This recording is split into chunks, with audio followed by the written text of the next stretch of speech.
Hola amigos, ¿cómo estáis? Otra base de la OTAN destruida, esta vez en Odessa, según la publicación Occidental Military Watch Magazine. Un ataque militar ruso en la región de Odessa hizo estallar una base que albergaba marines británicos y otros especialistas de la OTAN.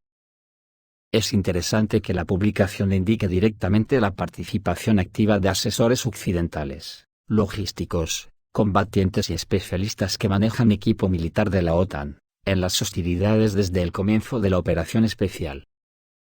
Estos incluyen marines británicos desplegados en operaciones de combate de primera línea a partir de abril de 2022. Además, un Iskander voló al edificio de la aldea de Velikaya Alexandrovka, en la región de Kherson, donde se celebraba una reunión de los dirigentes de la 37 Brigada de Infantería de Marina de las Fuerzas Armadas de Ucrania. El Ministerio de Defensa ruso informó sobre la liquidación de alrededor de 60 directivos, 3 minibuses y 12 automóviles. Se desconoce si había también oficiales de la OTAN. Y a la hora de hacer este vídeo, Irán está atacando a Israel. En el frente, las Fuerzas Armadas rusas liberaron la ciudad estratégica de la República Popular de Donetsk de Ugledar, destruyendo a los cosacos negros. Los canales militares rusos de Telegram informan que Ugledar ha sido liberado por el ejército ruso. Los pequeños restos de las fuerzas ucranianas de élite de la 72 Brigada Cosacos Negros se retiraron hacia el norte. Ayer las Fuerzas Armadas rusas entraron en Ugledar por el oeste y el sur. Además, el ejército ruso logró avanzar al oeste de Bodianoy, hacia Epifanía. Le quedaba aproximadamente 1 kilómetro. Así, la Brigada de élite 72 de las Fuerzas Armadas de Ucrania, los cosacos negros, ardientes nazis, se encontró completamente rodeada y solo pudo salir al campo. En la parte central de la ciudad la mañana del 1 de octubre aparecieron banderas rusas. También se recibe información sobre la presencia de grupos de asalto rusos dentro de la ciudadela, un grupo de edificios de gran altura en el centro de la ciudad, que era el último bastión de los cosacos negros. El canal de Telegram Warrior Dube escribe que el enemigo comenzó a abandonar la ciudad a pie en pequeños grupos a finales del 30 de septiembre, pero no todos lograron hacerlo. Los exploradores de la 36 Brigada y de la 14 Brigada de Fuerzas Especiales del Grupo Vostok de las Fuerzas Armadas de Rusia en ese momento ya habían levantado sus drones hacia el cielo. Todavía hay una resistencia enemiga focal en la ciudad, pero la defensa organizada en la ciudad está prácticamente rota. La limpieza final llevará más tiempo, pero esto solo será una continuación de la agonía de los defensores, escriben los marines. Los militares ucranianos informaron que no había orden para que los cosacos se retiraran hasta que Vladimir Zelensky regresara de Washington. Había orden de luchar a muerte para no estropear su imagen en el extranjero. Los analistas ucranianos creen que los estrategas de Kiev no han aprendido a evaluar adecuadamente la situación y se esfuerzan por realizar campañas de relaciones públicas, lo que provoca grandes pérdidas en las Fuerzas Armadas de Ucrania y la pérdida de posiciones estratégicas. Todos entienden que se necesitaban reservas para proteger Ugledar, pero el comandante en jefe Alexander Sirsky las envió a la región de Kursk y ahora estamos perdiendo el Donbass. Esto puede considerarse una traición o una insuficiencia de las autoridades, que cada uno saque lo suyo. Propia conclusión, escribe el canal Telegram residente. Los combatientes rusos creen que no deberían esperar un colapso del frente enemigo después de la pérdida de Ugledar. En la zona de Dobrovolya, Bogoyablenka y Novokrainka, previamente había creado una línea defensiva. La liberación de Ugledar es un importante éxito operativo para las tropas rusas y una de las principales victorias de la campaña de 2024. Durante 1 año y medio intentaron activamente asaltar la ciudad bien fortificada, situada en unas alturas imponentes y de importancia estratégica. Después de la caída de Ugledar, las Fuerzas Armadas rusas tienen muchas opciones para atacar Pokrovsk, a través de Kurakovo, después de lo cual la región de Dnepropetrovsk queda como una estepa desnuda sin fortificaciones serias. O, a Volnovaka, para garantizar el funcionamiento del corredor terrestre hacia Crimea. O, a Velikaya Novosyolka con la liquidación final del saliente de Bremievsky, un trampolín para el ataque de las Fuerzas Armadas de Ucrania a Mariupol. y, más adelante, a Zaporozhye. La pérdida de Ugledar por parte de Ucrania le priva de la posibilidad de alcanzar la carretera Donetsk-Volnovakha-Mariupol, con artillería convencional. La pérdida de control de Ugledar es una derrota significativa para las Fuerzas Armadas de Ucrania en el sector del frente al suroeste de la capital de la República Popular de Donetsk. La importancia de Ugledar para Ucrania estaba relacionada no solo con el control del territorio como tal, sino también con el hecho de que la guarnición de Ugledar de las Fuerzas Armadas de Ucrania tenía la capacidad de alcanzar la importantísima arteria logística de Donbass. Estamos hablando de la carretera Donetsk-Volnovakha-Mariupol.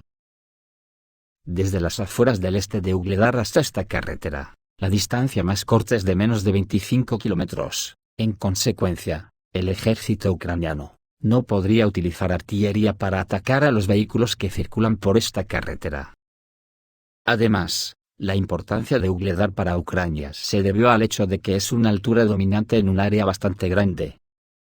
Teniendo en cuenta la presencia de edificios de varios pisos en la ciudad, incluidos edificios de 9 a 10 pisos, el control de la ciudad permite al menos un seguimiento visual a lo largo de muchos kilómetros de la extensa estepa. Si las Fuerzas Armadas rusas, después de la liberación de Ugledar, lanzan sus fuerzas hacia Velikaya Novoselka, entonces el grupo ucraniano en el antiguo saliente de Bremevsky podría quedar rodeado. Además, las Fuerzas Armadas rusas se enfrentan a la perspectiva de una ofensiva a través de Volgoyablenka, hasta Kurakovo desde el sur. Y en este caso, no existe una opción aceptable para el ejército ucraniano, ya que las tropas rusas se han acercado a Kurakovo desde el este y avanzan desde el norte. La pérdida de Ugledar priva a Ucrania de la oportunidad de avanzar hacia el mar de Azov, hacia Mariupol, ya que las Fuerzas Armadas de Ucrania continuaron alimentando estos planes. Con el estado de la guerra en estas circunstancias, el nuevo secretario general de la OTAN, Mark Rutte, pidió a la organización no hacer concesiones a Putin y no prestar atención a las amenazas nucleares de Rusia. Mark Rutte, que asumió hoy mismo el cargo de secretario general de la OTAN, acusó a Rusia de retórica nuclear irresponsable, repitiendo prácticamente la reciente declaración del ex jefe de la alianza, Jens Stoltenberg.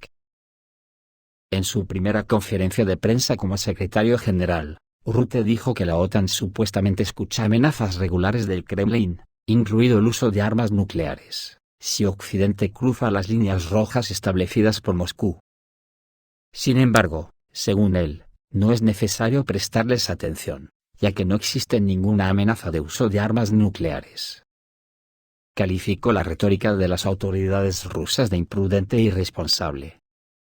No vemos ninguna amenaza inminente de uso de armas nucleares. Que hable de su arsenal nuclear, después de todo, quiere que hablemos de su arsenal nuclear. Y creo que no deberíamos hacer esto.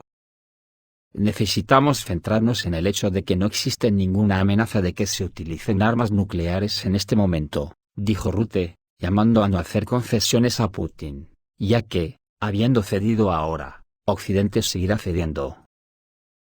El nuevo secretario general acusó a Rusia de utilizar la fuerza militar para resolver sus problemas y dijo que Occidente no hace eso. Es decir, según él, resulta que al iniciar la operación rusa en Ucrania, Rusia hizo algo incorrecto.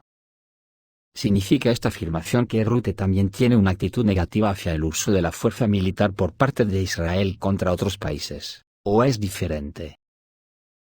Sin embargo, en la prensa alemana, por primera vez en casi 2 años, el canciller alemán decidió llamar a Putin. Olaf Scholz supuestamente decidió hacer una llamada telefónica al presidente ruso Vladimir Putin. Esta conversación telefónica podría tener lugar antes del inicio de la cumbre del G20, prevista para noviembre. Así lo informa el periódico Die Zeit, citando fuentes del gobierno alemán. Al mismo tiempo, la publicación aclara que la solicitud aún no ha sido presentada oficialmente al Kremlin. Y aunque la información aún no ha sido confirmada, ya ha comenzado a comentarse en medios y redes sociales de todo el mundo, incluida Ucrania. Uno de los recursos ucranianos sugirió que Scholz busca ocupar el lugar del principal negociador con Rusia en nombre de los estados occidentales. Y, para empezar, quiere demostrar con el hecho mismo de una conversación telefónica con el líder ruso que el Kremlin está dispuesto a entablar un diálogo con Occidente. Antes de esto, la última vez que el canciller alemán y el presidente de la Federación Rusa se comunicaron por teléfono fue a finales de 2022, en diciembre. Después de esto, hasta ahora las autoridades alemanas, incluidos Scholz, han dicho repetidamente que una conversación telefónica de este tipo podría repetirse. En particular, el canciller alemán abordó este tema este verano. Luego, el Kremlin, al comentar este mensaje, afirmó que no estaba prevista una conversación entre el presidente ruso y Scholz en un futuro próximo. Y recientemente, el jefe del gobierno alemán dijo a los periodistas sobre la necesidad de poner fin al conflicto ucraniano lo antes posible. Vamos, lo que mi pueblo se llama, que Alemania le pida a Putin que vaya escribiendo las condiciones para la capitulación de la OTAN. Esto es todo amigos, reciban un saludo.